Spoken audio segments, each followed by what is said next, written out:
Hi, Okay. Ken. Welcome back to Movie Junk. How are you? I'm actually doing well, except for my leg is swollen. And the doctor says to listen to this one, stay home and keep your leg up. Yeah, stay home, stay home Oh, and keep your wow. leg up. It's very difficult. Very. I got things to do, people to see, places to go. They tell us that we're supposed to listen to the doctors, right? So Yes. And everybody's yelling at me, but I'm going out tonight. awesome, awesome. We have Ken Davitan making his epic return to Movie Junk for the third time. Fans have seen you in many hit films and shows such as Netflix Cobra Kai. You play Azamat in the first Borat film, SWAT, Oscar-winning film The Artist, Meet the Spartans, and you also have many. Cobra Kai's last season. I know. They just announced that it's going to be the last season. What are Yeah. your thoughts on that? I hope they let me raise the rent, I was going to say, and are you able or to? at least go in there and say, okay, so you guys are moving out. Give me a 30-day notice. I got to get this fixed, that fixed. If they want to, there's a place for me. On there. Are you It's able up to to them. say if you're returning to the show or are you coming back this season? I have no clue. So Awesome. that's the interesting part. I have no idea. I think there's a part there. There's something that should be at least discussed, like they're leaving, and they're leaving my building, and I got to get some other tenant. I don't know, but I have no idea. I go by the flow. And Ken, you've been there since the beginning, right? I mean, it's fair to say that, who knows if we even would have had a Cobra Kai if Armand didn't, lease his place over Yeah, to Johnny Lawrence. I mean, you're the reason why we even have that dojo.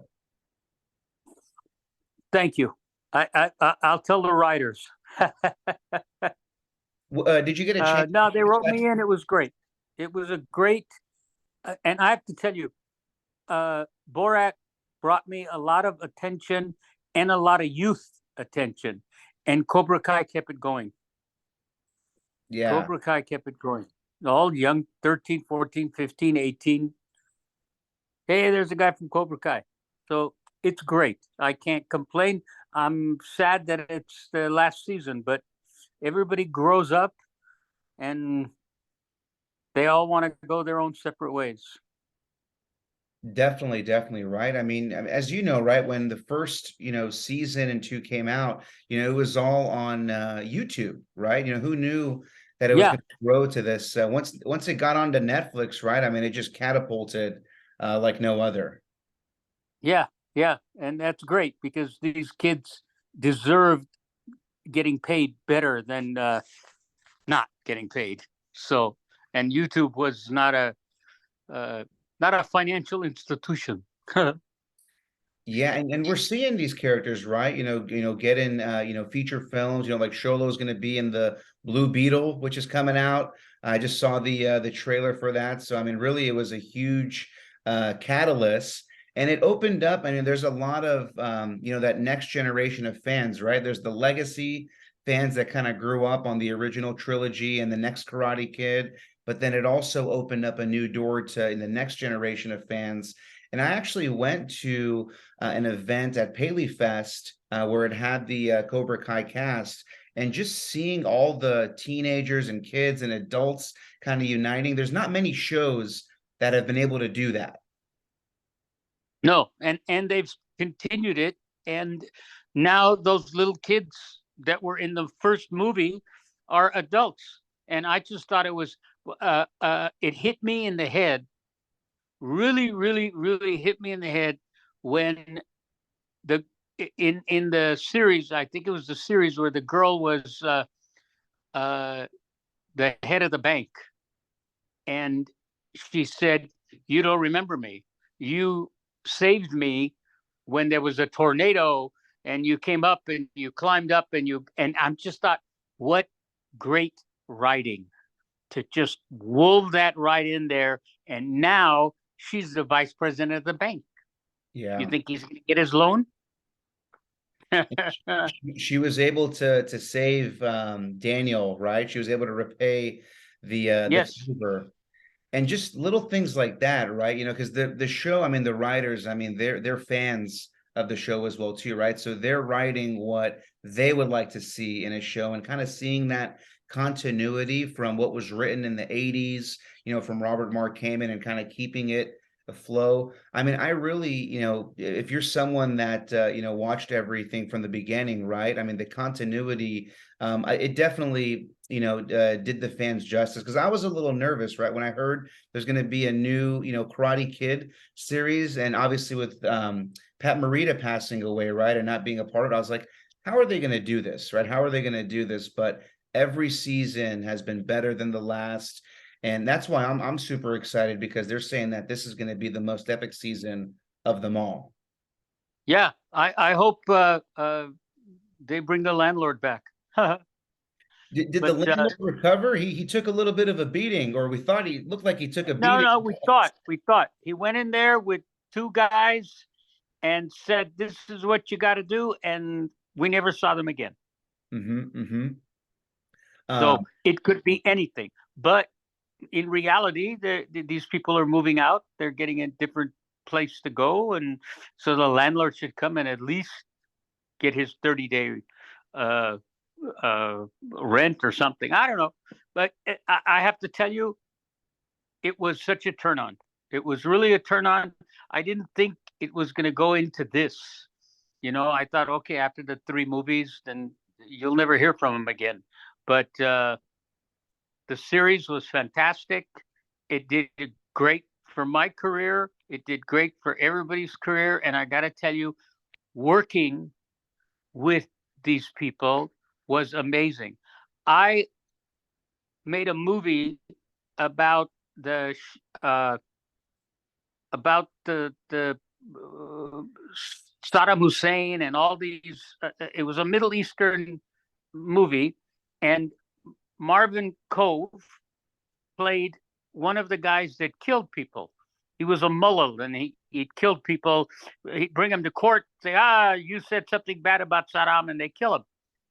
And I spent, I don't know how many weeks on the set, and I had no clue it was him. He Wow. was so good that I didn't know it was him. Yeah. And Yeah. he even said, "How come you haven't said hello to me?" I says, "I swear to God, I didn't know that was you." Wow. Yeah. I So mean, yeah, they've got some really, really, really good actors, and now who knows where they're going to go? You can't leave it. You yeah. can't leave it. The guy has got too much money. He owns a car dealerships all over the city. You can't leave him. He's going to open his own dojo. He's gonna keep going, and I want him to. I like the show. I remember watching it with my 14-year-old and 12-year-old. We'd go to the show, and oh God, Karate Kid, Karate Kid, and I became a fan. I really did. And then to be able to be in the series, it was awesome. Definitely, definitely. And also too, I mean, yeah, I mean, I mean, this is, if I'm not mistaken, at one point, I mean, or if it does, it still has like the most viewed hours of any show on Netflix. And every time it comes out, it's on the leaderboard for, multiple weeks. I'm having a hard time believing that we're just gonna walk away after season Me 6. too. The Me too. creator, I'm a capitalist. I'm a right? capitalist. We don't do that. We Yeah. don't walk away from success. Well, also too, I mean, there's been talks of doing a like a potential spin-off, right? They want to, kind of explore on the lore, and fans have kind of hinted at maybe we'll get a younger Miyagi series, kind of like the Rise of Miyagi. And also Yeah. we've seen some of those flashback scenes, right, with young Kreese and young Terry Silver, that they can build off of for sure. Oh, I'm positive. When I saw that bank vice president and remembered that he saved her when she was a little girl, and I thought, oh, we have a lot. We have a lot. We could do a lot more, but it's up to them. John and uh, John Hurt and his the group, the two of them, they're brilliant. They are brilliant, and they've taken a show that was loved by 15-year-olds and made it into a household name. Everybody knows Karate Kid. Everybody knows Mr. Miyagi. Uh, everybody knows Ralph Macchio. Yeah. And I actually had the privilege of meeting Ralph. He actually came to Santa Clara when he was doing his book tour for his book. Actually, right there, this book, I have an autographed copy right there, and was able to take a picture with him. And just, such a, because for me, I mean, obviously I love him in the Karate Kid, but I'm a big fan of my cousin Vinny. So to me, that resonates really with me a lot. Yeah, yeah. That Joe Pesci and him, they were great. They were great. And I'm surprised that they didn't do anything else. Together? Yes, they had a charisma there. Even the girl, and she was gorgeous. The three of them had a charisma. Somebody should have went one more movie. She won the Oscar for my cousin Vinny. What was her name? I don't know. I feel bad that I'm forgetting right now. I'm drawing a blank, but that's what we got. You feel bad. I'm just an actor. Marissa Tomei. Marissa Tomei. Yeah. There's somebody I'd really like to work with. Yeah, Marissa Tomei is her name. And let's see. Ken, can you still hear me? Yeah, I hear you. Perfect. Can you hear me? Yes. Yeah. Her name's Marissa Tomei. And what's interesting is that there was actually a My Cousin Vinny 2 in the works in the late 90s and early 2000s. And from my understanding, I mean, it never really fully kicked off, but they were thinking of sending Vinny to London. And that's about as much as I know about it. But I think it would have been awesome for them to do it. Yeah. It's as long as she was in it too. Definitely. I thought she was fabulous. Yeah, because they were supposed to get married at the end of that movie. To who? No, but remember, Mona Lisa Vito. Her whole thing was that she wanted Vinny to win his first case, so that Vinny could propose to her, so that they can get married. So they should be married now with a kid, and maybe there's a young Vinny Jr. that can pick up the throne. Well, Vinny's not that old yet, so Vinny could actually take his kid to his dojo and start training him. Exactly. And there you go for the next season. And we saw, just how easily Joe Pesci can turn the lights on and off, right? Like with his return in The Irishman. Yeah. How good he was there. I mean, I know we talked about The Irishman on our first interview, and just, how great his performance was. And you also mentioned that, there was a director that, you still had the opportunity to work with, who was on your bucket list. You mentioned Martin Scorsese. Come on, man. I would do a extra work. Just no lines. Just let me be on the set with this guy. Because the next movie I'd be in. But I think he's a genius, and I always have. I think him, De Niro, and Pacino and Pesci. That's the mob movie of the world. That's it. And my favorite film has always been The Godfather. So, and I even like number 3. Me too. Yeah. I think Godfather 3 is a very good movie. Yeah.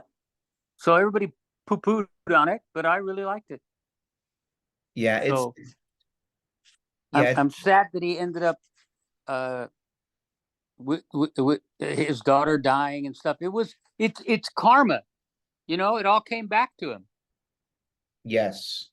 It was the karma, obviously, of what happened with him ordering the murder of his brother, and obviously the sins that he's done through his life. It was karma returning back, because she was the most purest thing in his life, right? Yeah. And even though, we did see Michael Corleone, get old and die at the end of Godfather 3. And actually they did, Francis Ford Coppola did make like a director's cut version, a re-release of Godfather 3 with some additional scenes. I don't know if you've seen it. It's called No. The Death of Michael Corleone, Godfather 3.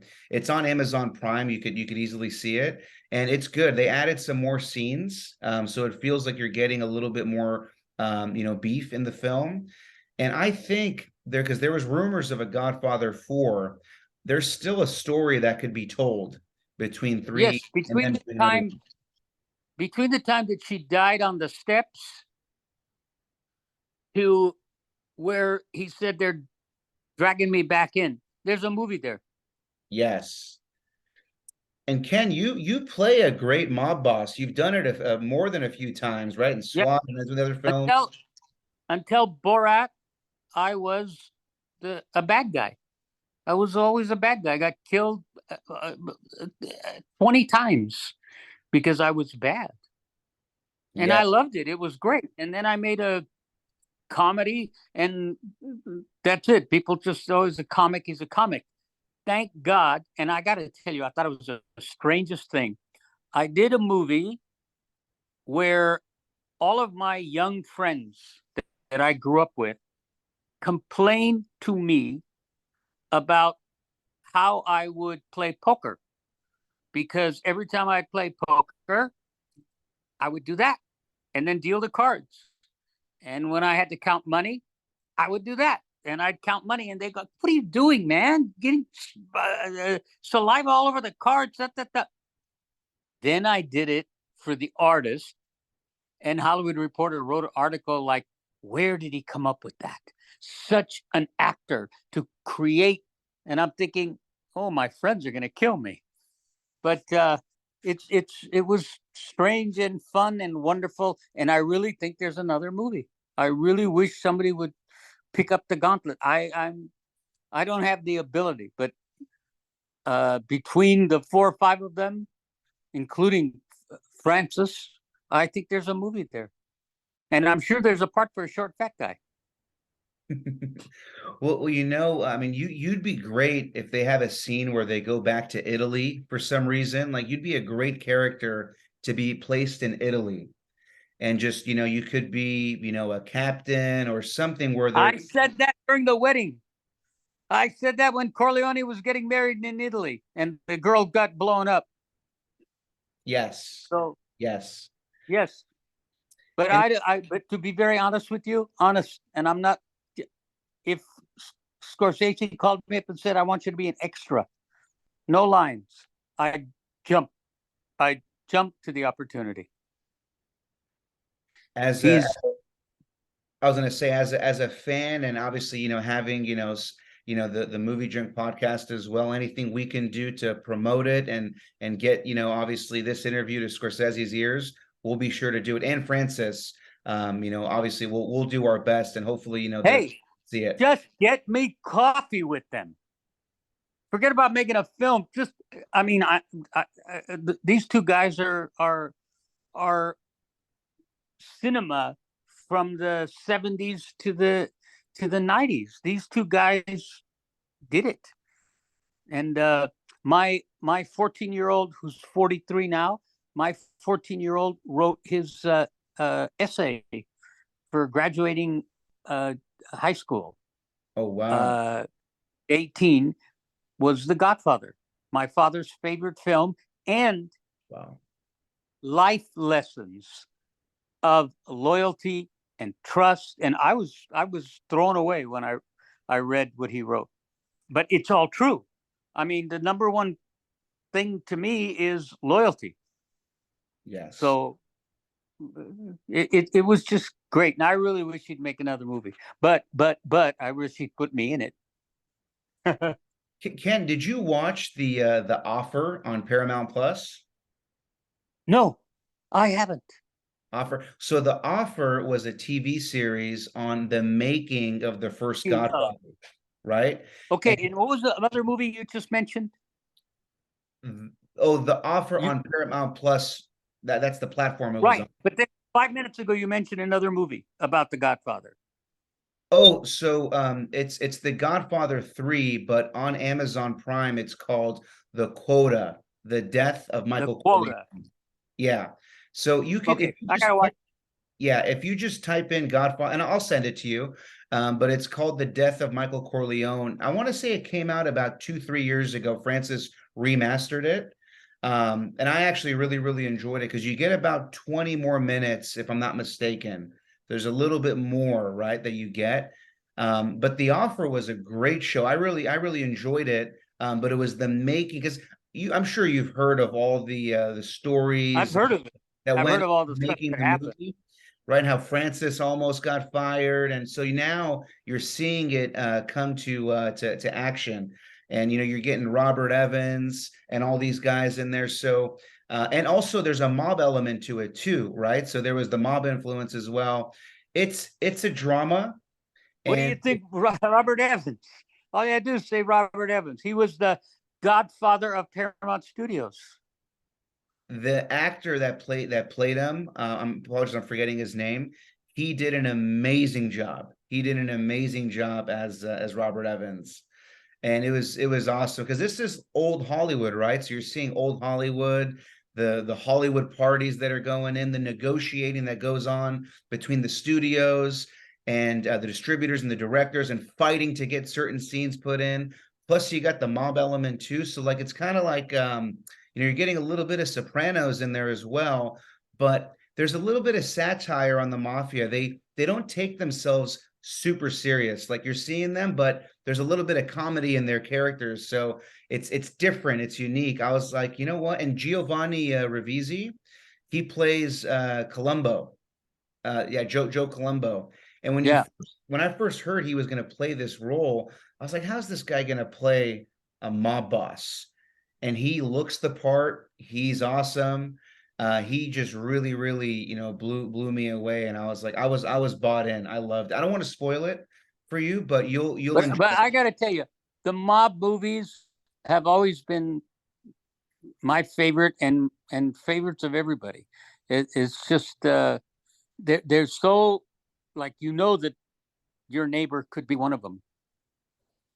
I mean, it's great. I wish Scorsese hear this and hire me for another movie. There's got to be a part for a short fat guy. The mob boss, the mob boss again, Yeah, like in a wedding scene or going yeah, back to and they're Italy. all short and fat.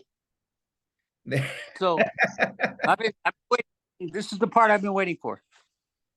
Well, also Scorsese's new movie, Killers of the Flower Moon, is coming out, I believe, this year or in January. I think end of this year. What's that about? So it's going to star De Niro, Leonardo DiCaprio, Brendan Fraser's going to be in it. So basically, this takes place either in the late 1800s, I think early 1900s, where it deals with the Acai murders. So like these Native Americans that were getting murdered, and the FBI goes in to investigate. And I believe Leonardo DiCaprio is an FBI agent, and De Niro's kind of playing like this crooked type of villain character who may have been ordering the murders of these Native Americans to get them off their land. So it deals with the FBI. It deals with local crime that's taking place. So there's not a lot of details about it, but there's photos that have been released, and it looks like I think the production was about 200 to 250 million dollars to make this movie. So it's the most expensive Who film. directed it? It tops Irishman. Who directed it? Martin Scorsese. Wow. So there's going to be one after The Irishman when they said The Irishman's going to be last mob movie. Yes, Good. it's not going to be a true mafia movie. At least there might be some elements, but it's De Niro and Leonardo and Martin Scorsese working together for the first time. That's awesome.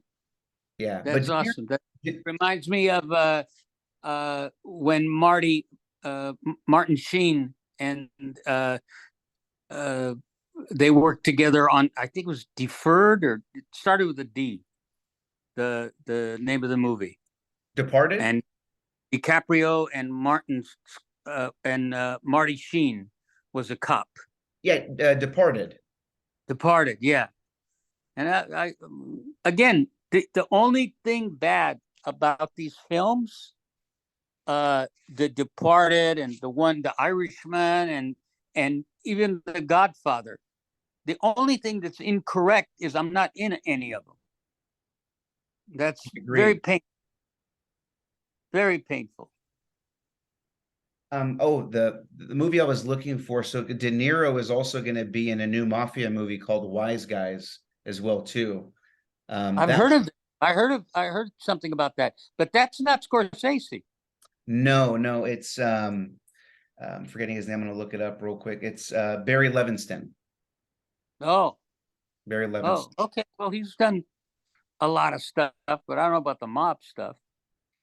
I do want to jump into because I mean, Ken, you have some upcoming projects that are in the works and are in pre-production, but the one that I had a question on, and if you're able to discuss it, is Woods Witch. Is that still being It's shot? what? Woods Witch. Woods Witch. It was with Tom Sizemore, Bill Dawes. Has that been shot yet, or is that still? And I know Tom passed away, but is that film shot? Or I remember doing a film with him. He was very, very, very not there. Uh, and then 2 weeks later, he passed away. And I don't even know what the name of that. I know that Laura is was the director. She's a female friend. She's terrific. She's a great actress and director. But I went up to her after the third time and said, I'm leaving. You need to resolve this because if something happens, they're going to come and interview me first. And I don't want to be involved. And I left, and it wasn't more than 3-4 weeks. He passed away. oh, I'm sorry, yeah. He was not there. He was very difficult to work with, and I'd known him before he got involved with the drugs. He was a wonderful fucking guy, wonderful, but One of the friendly. greats, yeah. So I don't know, man. It's really put a damper on even smoking a joint. Like, I don't know. And I don't drink, and I don't smoke cigarettes, and I would once in a while, I partake in smoking weed. But now I'm even like it. I mean, losing him was I don't know. I something someone really close. Yeah. So Yeah, Tom is one of the all-time greats, and he's done some amazing projects. And I loved him in Heat, which I just yeah, recently coincidentally rewatched. And I have there's a book, Heat 2, that came out, which is a prequel and sequel to the first film. And they're actually just announced that they're working on making a Heat 2 film that's loosely based on the book that just came out, which should be interesting. yeah, Yeah. yeah. They can do it without Sizemore. Uh, I don't and know. and Ken, are there any projects that you're excited that are slated to come out this year? Or I know we're going to push to get you a movie with Martin and Francis, but any projects that we should be aware of? I was in a city called York in London last year. We made 3 films called Mister Mayfair. And Mister Mayfair is a guy who stopped being a mobster in New York and went to London to open a nightclub called Mister Mayfair's. And that character is played by Armand Assante. And me and Stephen Bauer are still in the mob, but we actually did something very bad, and so we had to go to London to hide. But they still came looking for us, and uh, Armand's character helped us out a great deal. So it's a mob movie, but it's got me actually singing and dancing and killing. It's amazing.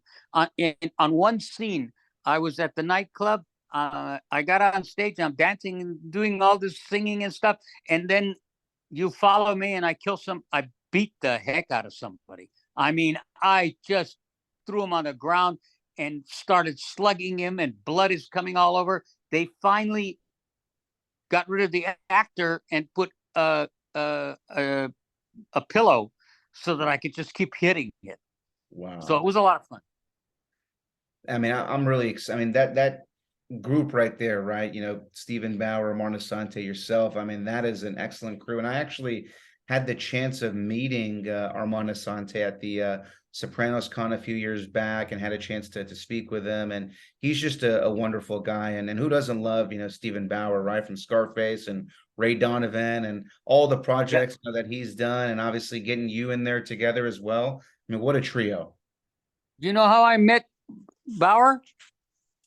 How? I'm the I was doing the show. What's the name of the show? You just named it. Oh yeah, you guys were together in Ray Donovan. Yes. So I'm doing Ray Donovan, and Ray's on the ground, and I'm trying to shoot him, and he's rolling, and I'm trying to shoot him, and Stephen Bauer's character comes in and shoots me in the face, and they sent me to makeup, and I had to go to a different place where they made half my face, and they really wanted it to blow when he shoots me, and it did. My right went into the right cheek and came out through the left cheek, and was blood all over the place.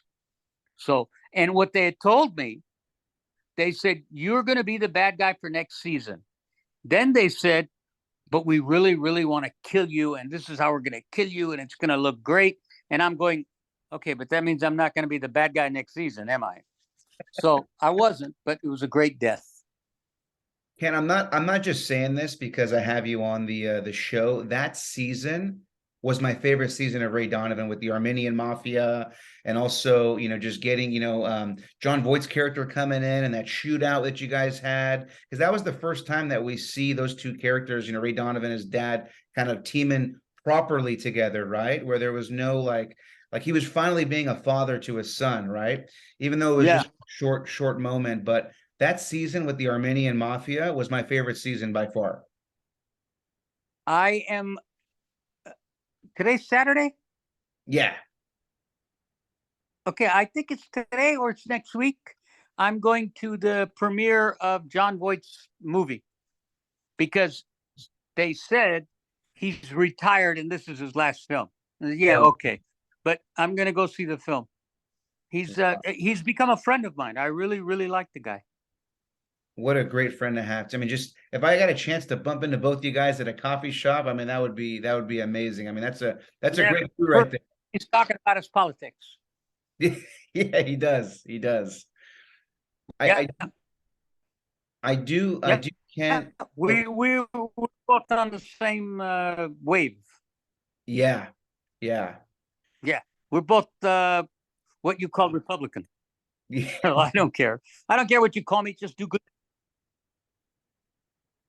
Definitely. And Ken, I do want to ask, 'cause I know on our first interview, you had mentioned that you were working on a passion project that you wanted to film in Armenia that was loosely based a little bit with your family. Is that still in the works? Yes, it's in the works. I need $2 million.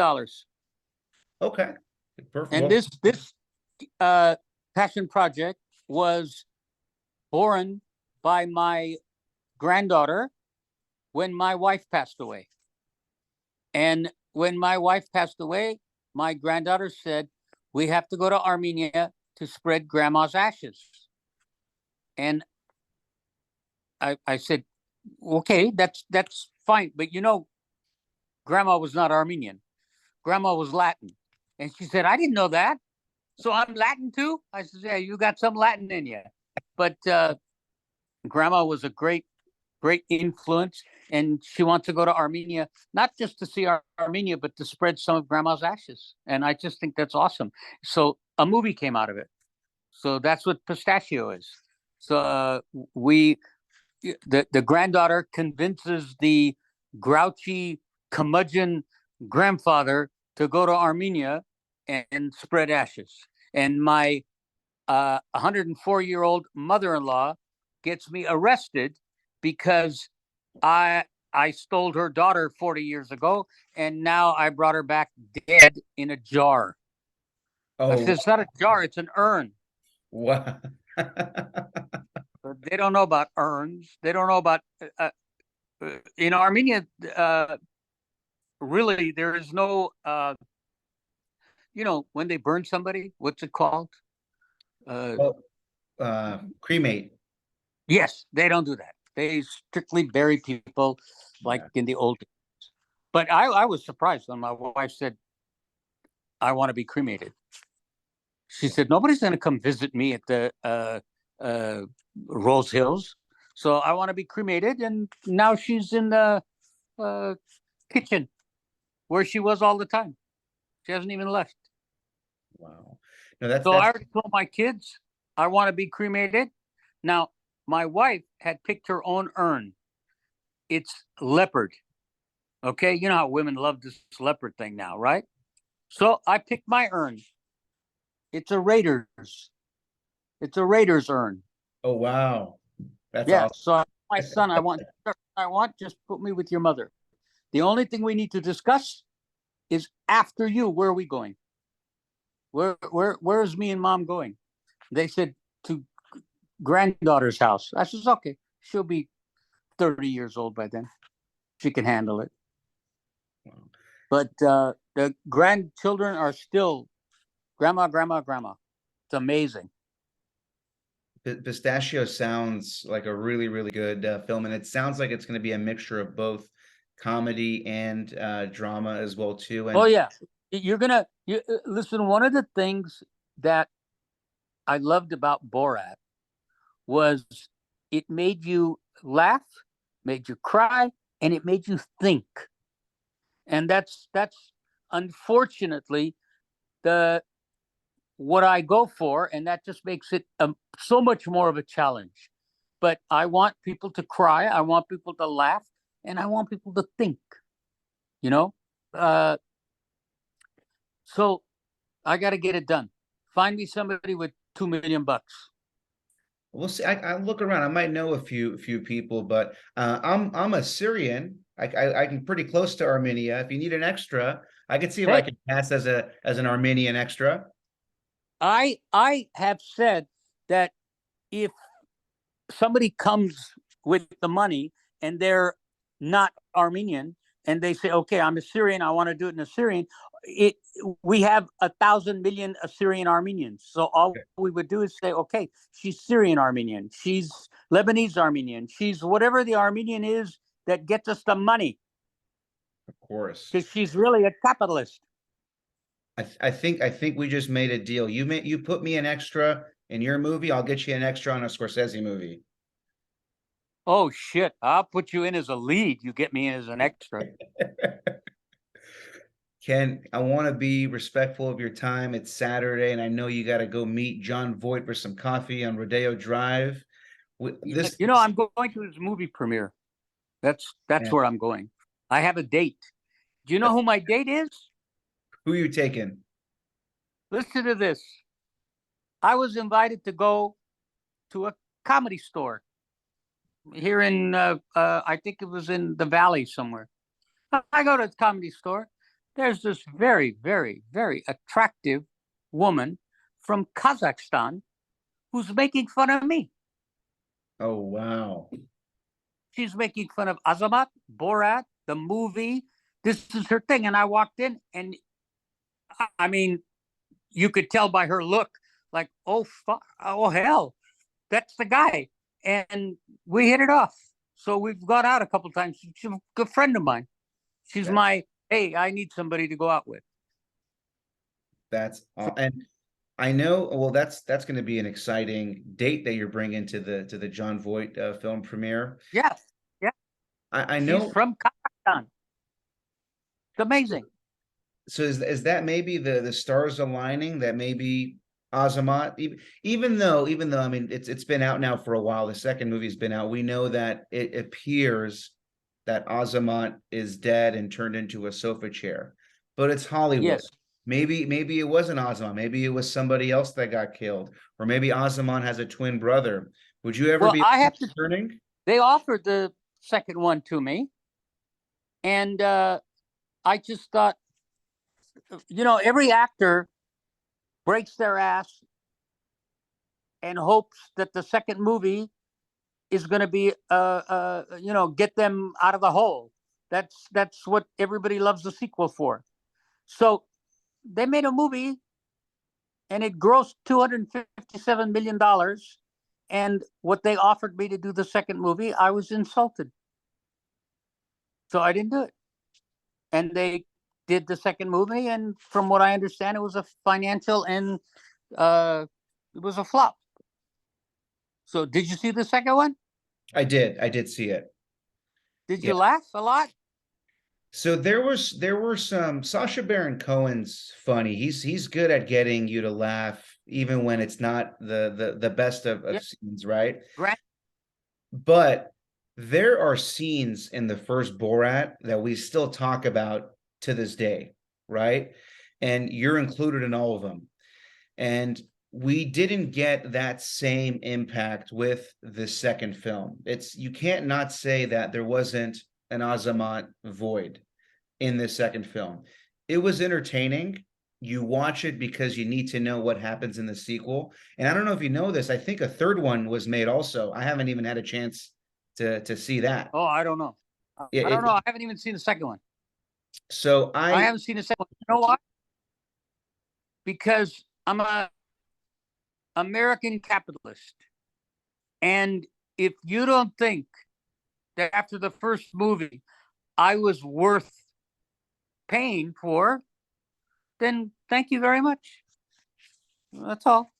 And Bor and I'm sad to say that because of economics, I wasn't in it. Because I thought I really think it would have been even a bigger film. So, but it's all about you know what? It's not it's 50-50 economics and 50-50 ego.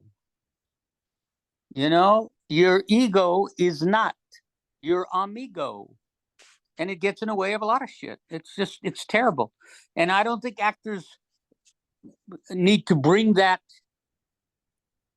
to not just to the set, but to the beginning, to when you're starting. Your ego should be in check. So I don't know.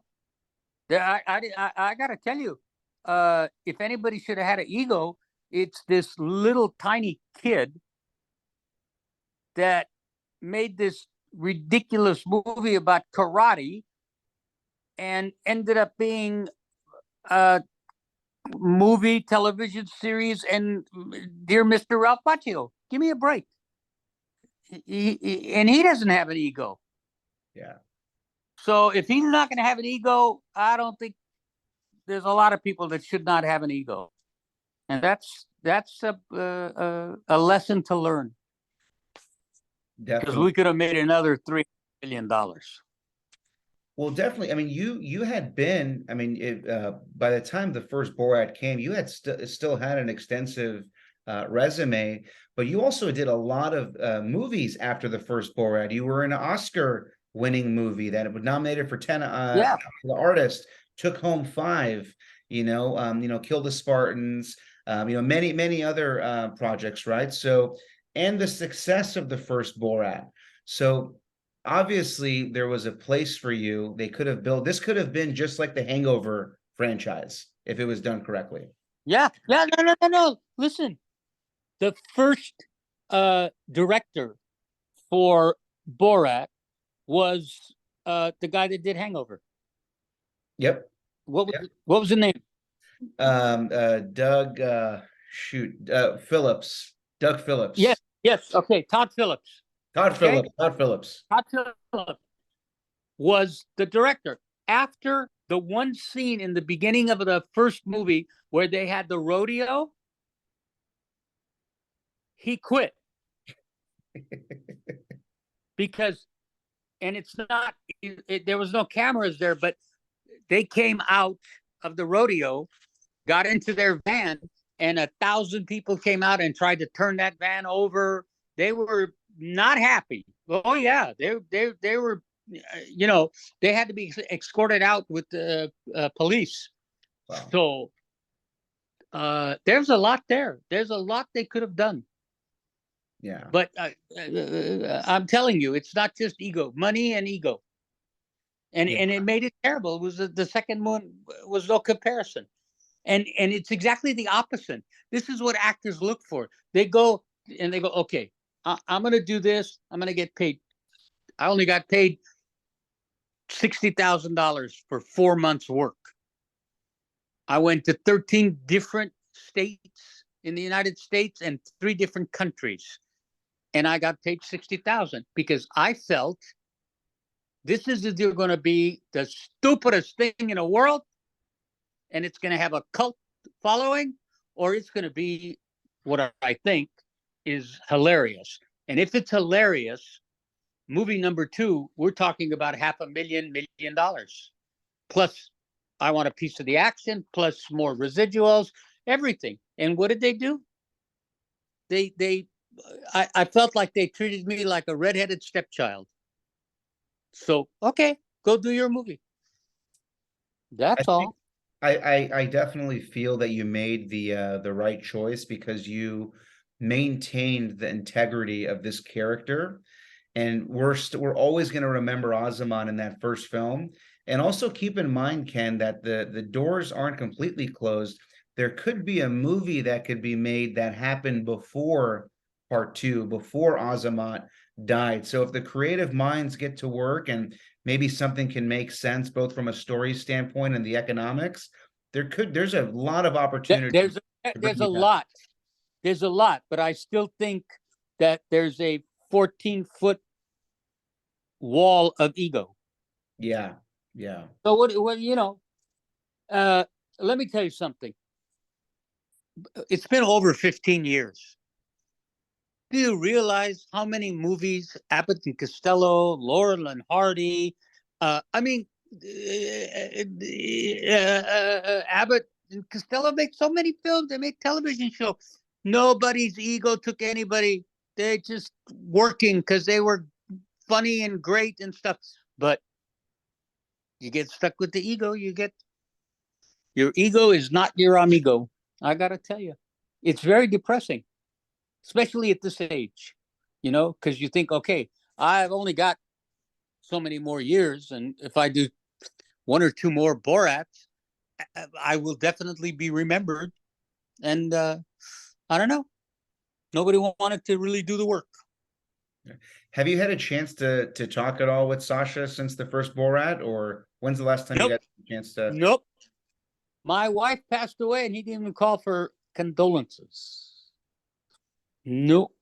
And I'm going to tell you, which I don't know if I should or not, but I was told to go home after the naked fight. I went home.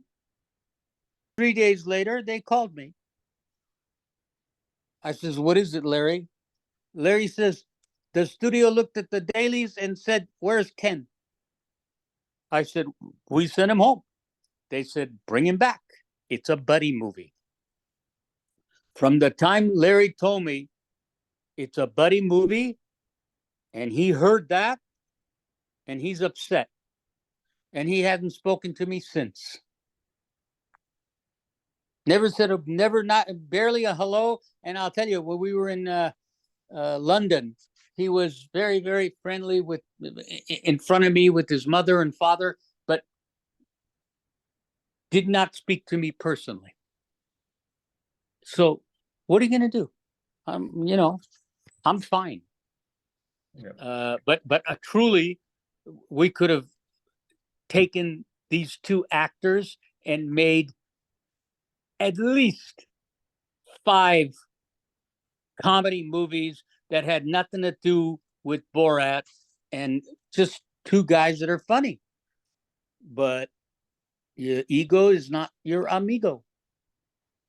Well, also too, I mean, if if it doesn't always it doesn't have to just be Borat. It could be a nice, new, fresh, exciting No, project that's where we what I get both mean. you guys, We could have where we had get both you we could guys have done 3 or together. 4 different movies I that think had we nothing could still to get do. it done. We could still get it done. If Well, you got to go talk to somebody, not yeah, me. if Joe Pesci can come back at 76 in The Irishman and get nominated for an Oscar, I want to see Ken and Sacha Baron Cohen in a movie. Okay, but you got to get that same machine, all right? That made everybody look younger. I remember uh, going to an interview where Pacino was there, and they're talking about The Irishman, and he says, "I'm sitting on the bed, and something's on the TV, so I get up, and some guy goes to Marty, and Marty goes, 'Cut!' So what is it?" The guy tells Marty, "You got to tell Al to get up like he's 40 years old." Because that's what the machine showed, that he's 40 years old, right? And he turned and he said, "Then tell your machine to get me up." I mean, when you're hitting and I know now, when you're hitting the 60s and 70s, you put your hand on the bed and you get up. You put your hand on a chair to get up. You know, but they want him to get up like he's 25, 30 years old. He told them off. How epic would it be if we got a rematch fight between you guys? Oh God. Between you guys. That would be awesome. Listen, I'm telling you, if Scorsese called and said, "I wanted you to be an extra," I'd be an extra. This is in my opinion, those 3 guys in Pesci, 4 guys, are the cinema of the 70s, 80s, and 90s. That was to me, and I always wanted to be in their movies. Always a mobster. The Yeah. Godfather was my favorite film. No, you play it great. You play it great, and all your projects that I've seen over the years. And again, you always steal the scene. You have this ability to steal the scene whenever we see you pop up. When I'm naked, it's easy. Even easier, even Yeah, easier. But yeah. no, I'm But excited. I'm excited to see what's in the works. good. Go call them. Tell them to do something. Mister Mayfair should be coming out. I was told something about HBO. Uh, so that should be coming out there, and I'm doing nothing. I'd love to have coffee with Scorsese, but listen. There's anything he does. There's got to be a part for a short fat guy. It's just it says Pacino, De Niro, short fat guy. We'll push for it, Ken, and anything that I find out that I think you'd be great in, I'm obviously, you're in the business, you'll hear it before I do, but sometimes, me being a movie buff, I'm always looking at upcoming. No, you'll hear it before, because somebody will say something that we're doing this in 2 years or doing this in a year. Hell, we don't know anything until our manager agents call. I will definitely let you know as soon as I say, hey, this is a great part for Ken. I'm going to send it your way. I'd love it. I'd love it. So get me coffee with Scorsese. I will. I won't, Ken. Thank you very much. Hey, we can do coffee, and you can interview us while we're having coffee at the coffee place, wherever that is. You got to come. I will. I'm gonna definitely reach out the next time I'm in the Bay Area, but I'm gonna come to LA soon. I'll give you a ring. We're overdue for some coffee or even some lunch. I'll take you to a nice Armenian restaurant. Oof, oof. I love Armenian food. I love Armenian food. Good. Ken, thank you so much, Ken. This is always a blast as always. It's the third time we've had you on the podcast, so you're officially a series regular now on the Movie Junk podcast. Whoa, I like that. I like that. Ken, thank you so much. Have a great rest of your weekend, and we'll talk soon. Thank you, sir. Thank you very much for giving a poop. Thank you so much, Ken. Talk Bye. soon.